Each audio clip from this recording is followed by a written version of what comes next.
আজকে আপনাদের সঙ্গে শেয়ার করব লোভনীয় স্বাদে গ্রিন চিকেন কাবাব। এটা দেখতে যতটা লোভনীয়, খেতে অসম্ভব মজা।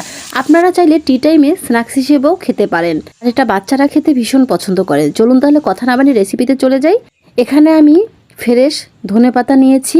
এ পর্যায়ে অ্যাড করে দিব কয়েকটা কাঁচামরিচ, কয়েকটা রসুনের কোয়া আর সামান্য একটু আদা। দেন এগুলো আমি পেস্ট করে নিব। আপনারা চাইলে এর মধ্যে পুদিনা পাতা ইউজ করতে পারেন, তবে পুদিনা পাতার ফ্লেভারটা আমার কাছে ভালো লাগে না, এজন্য আমি ইউজ করিনি। দেখতে পাচ্ছেন আমি সবগুলো পেস্ট করে নিয়েছি। এখানে বোনলেস চিকেনের বুকের মাংস আমি ছোট ছোট টুকরো করে কেটে নিয়েছি। দেন এ পর্যায়ে এখানে পেস্টটা আমি ঢেলে দিলাম।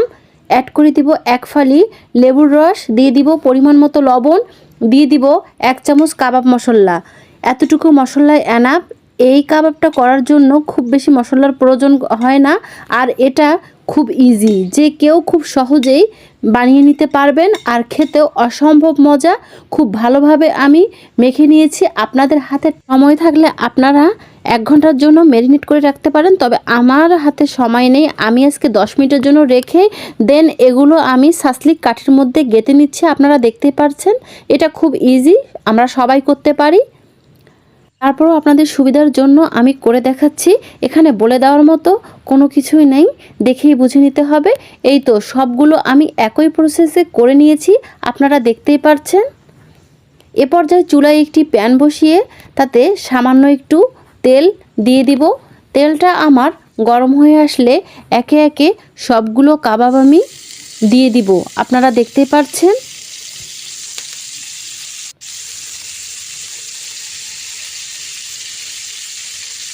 সবগুলো কাবাব আমি দিয়ে দিয়েছি, আপনারা দেখতে পাচ্ছেন। এ পর্যায়ে অবশ্যই চুলোর আঁচটা লোয়ে রাখতে হবে, না হলে এক সাইডে পুড়ে যেতে পারে। আপনারা দেখতে পাচ্ছেন এক পাশ হয়ে গেলে আমি উল্টে পাল্টে দিচ্ছি। এই কাজটা একটু সময় নিয়ে ধৈর্য নিয়ে ফ্রাই করতে হবে, তাহলে খুব সুন্দরভাবে এটা কুক হবে। দেখতে পাচ্ছেন আমি খুব ভালোভাবে উল্টে পাল্টে ভেজে নিচ্ছি। অনেকে এর মধ্যে গ্রিন ফুড কালার ইউজ করে, আমি এখানে কোনো কালার ইউজ করি। আর একটা কথা গাইস, আমি কিন্তু এই কাবাবটা খেতে ভীষণ পছন্দ করি। আমার মতো কে কে কাবাব খেতে পছন্দ করেন অবশ্যই কমেন্টে জানাবেন। এ পর্যায়ে দেখতে পাচ্ছেন আমার কাবাবটা একদম ফ্রাই করা হয়ে গিয়েছে। এখন আমি এটা উঠিয়ে পরিবেশন করে নিব। যারা এখনও এই কাবাবটা ট্রাই করেননি, একবার হলেও ট্রাই করে দেখবেন, ইনশাল্লাহ নিরাশ হবেন না। তো গাইস দেখতে পাচ্ছেন গ্রিন চিকেন কাবাবটা কতটা লোভনীয় লাগছে, আর এটা খেতেও অসম্ভব মজা। আমার সিম্পল রেসিপিগুলো যদি আপনাদের কাছে ভালো লাগে অবশ্যই লাইক, কমেন্ট, শেয়ার করে পাশে থাকবেন। আজকের মতো আল্লাহ হাফেজ।